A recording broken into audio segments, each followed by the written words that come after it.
Welcome back, everyone. This is Professor Herring. In this video, we're going to continue learning about chemical reactions. Specifically, we're going to use stoichiometry to be able to determine how much of a product would be formed or reactant is used up based on the balanced chemical equation and the amounts of substances that we are given. So let's begin. So stoichiometric calculations rely on the ratio or the proportion of moles of products and reactants. And we get that ratio from the stoichiometric coefficients in the balanced chemical equation. For example, let's say that we have hydrogen plus oxygen reacting to form water. If we balance our chemical equation, we would have 2 hydrogen molecules plus 1 oxygen molecule yields 2 water molecules. And so the stoichiometric coefficients are the values that are in front of the balanced chemical equation, or within the balanced chemical equation. Remembering that 1 as a coefficient is always implied if there's nothing that's listed there. So we use these ratios in order to determine the amounts of product that's made or the amount of reactant that's used in a variety of different circumstances. And we can convert within our reactants, we can interconvert between concentration, mass, moles, the pressure and volume of gases. And the products, we can do the same conversions. The stoichiometric proportions are what connect from the reactants to the products. And it's important that it always is in the context of moles. Moles is our currency when it comes to being able to convert from one substance to the next. And so we need to make sure that we're always in moles when we use those stoichiometric coefficients. So for concentration to moles, we can typically think of molarity as being involved there. Moles to pressure and volume, we would use the ideal gas law.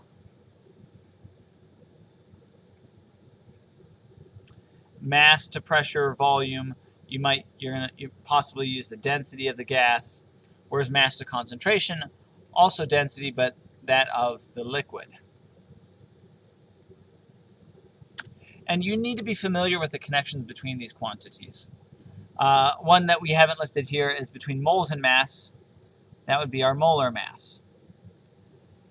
And I strongly encourage you to make sure that you practice with these types of problems so that way it becomes second nature to be able to convert between moles and mass, or moles and concentration, or pressure and volume in moles, etc., and then from one substance to the next using the balanced chemical equation. So let's do a practice problem. Let's say that you have an engine burning a gallon of gasoline, and we want to know how much carbon dioxide will it produce. We're going to assume that the gasoline is entirely octane with a specific density, and that a gallon is equal to just under 3.8 liters. So when solving these types of problems, the ebook gives you a 4-step process that I'm going to recommend that we follow. The first is to write out the balanced chemical equation. Then, organize your information into an ICF, or initial change and final table. This involves noting your initial conditions, the connections to the moles, and then finding your initial moles. And remember that our change, we always have to be dealing with moles, going from one substance to the next, using our stoichiometric ratios. As we do this, we're solving the problem and we're filling in the table as needed. And the table is really there to just keep the information organized. You'll notice that you don't always have to fill in every portion of the table. Make sure that you're converting to your final units using the appropriate connections, and then take a minute to verify that your answer seems reasonable. So let's try,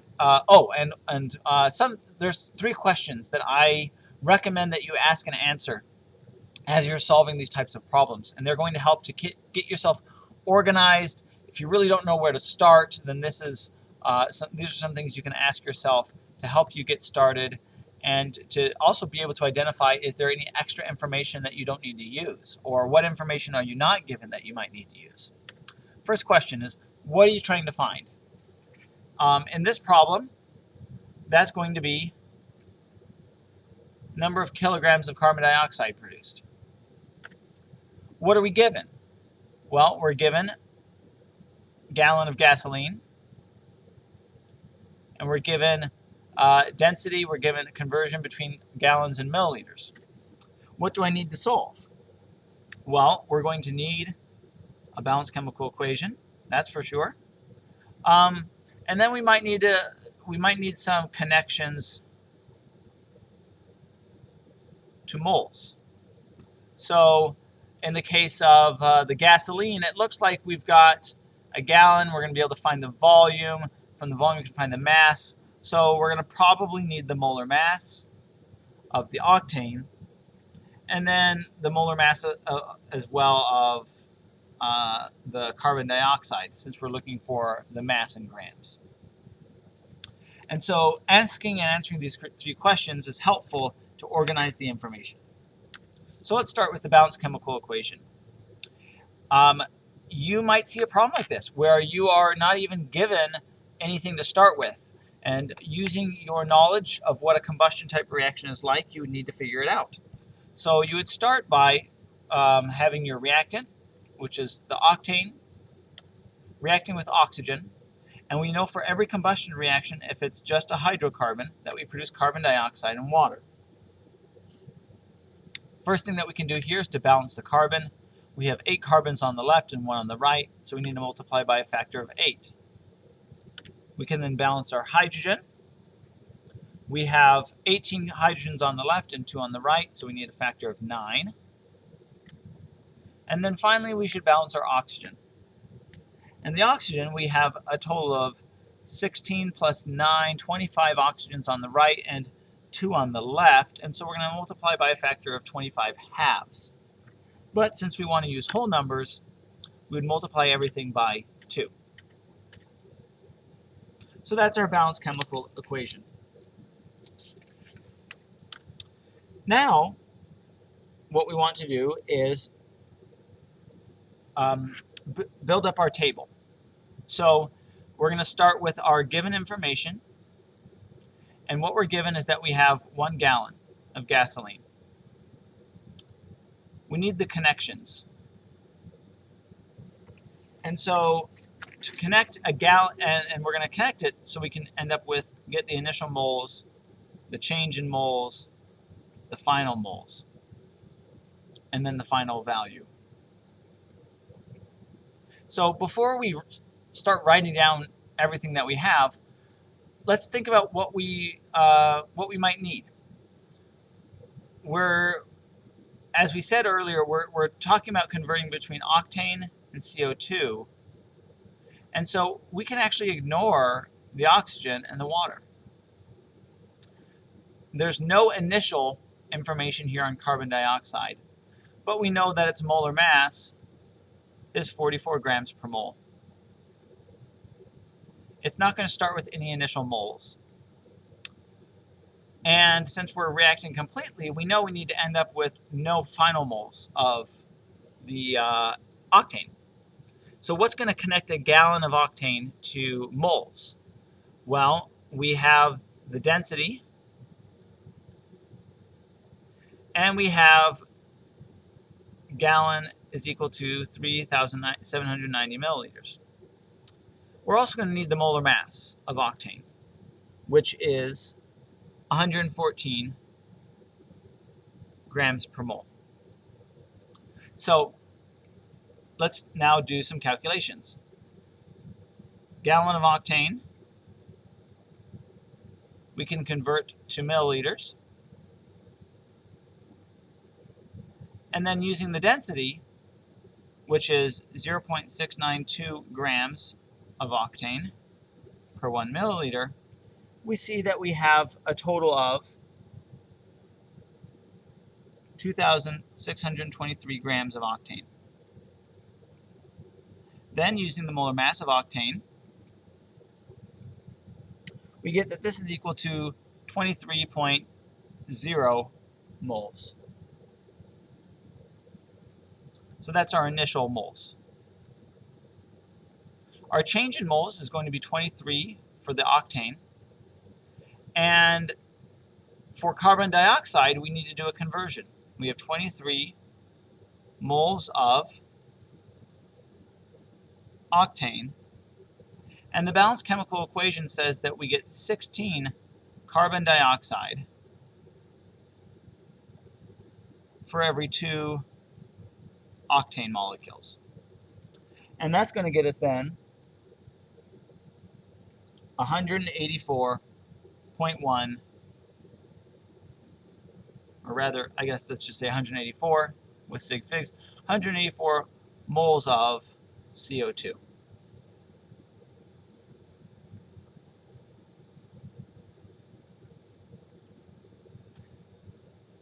And that's our change. Our final is 184 moles. And then the final mass, we're going to use the molar mass of carbon dioxide, which is 44 grams per 1 mole CO2. And converting that from, we want to be in kilograms, is going to be equal to 8.10 kilograms of CO2. Now, does this seem reasonable? Well, in a way, it's hard to tell. What we do know is reasonable, though, is that for every 2 octane, we're going to produce 8 times as many, or 16 carbon dioxide. So this seems reasonable here. And then we also know that we had, let's see here, about 2.6 kilograms of octane.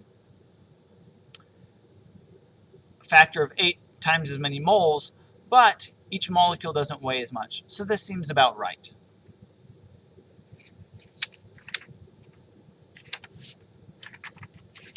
Okay, now why don't you try this one on your own first to see if you got the idea.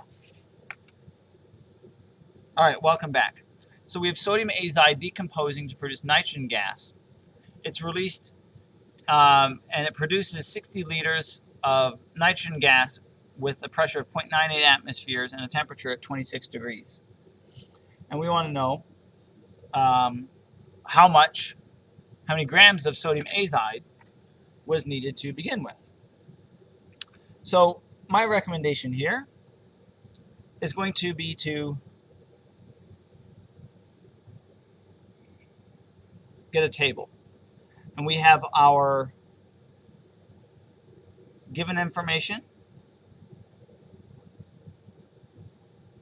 connection to moles, our initial moles, our change in moles,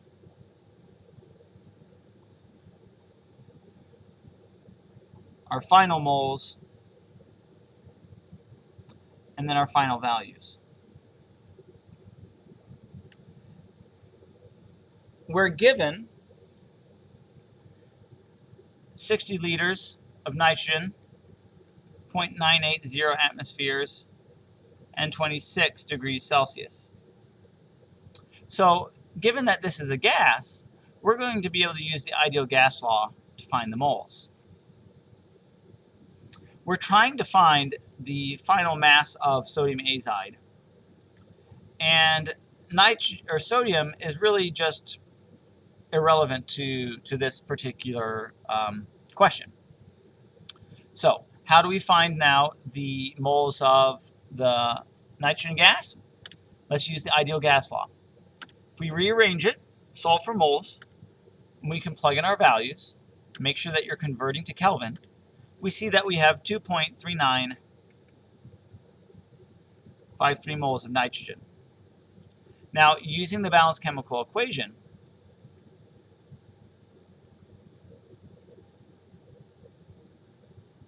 we see that for every 3 nitrogen we produce, we would have used 2 sodium azide, which means that we would have needed 1.5969 moles of sodium azide.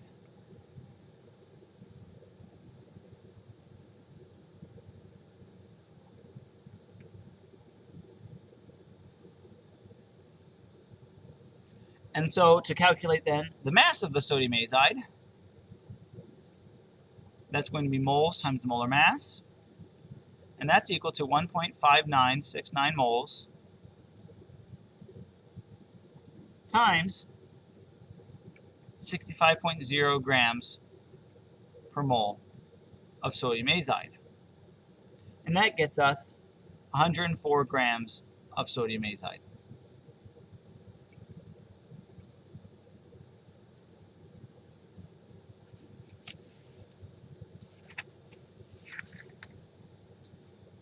Okay, that's it for this video, looking at the basics of stoichiometry. Thanks for watching.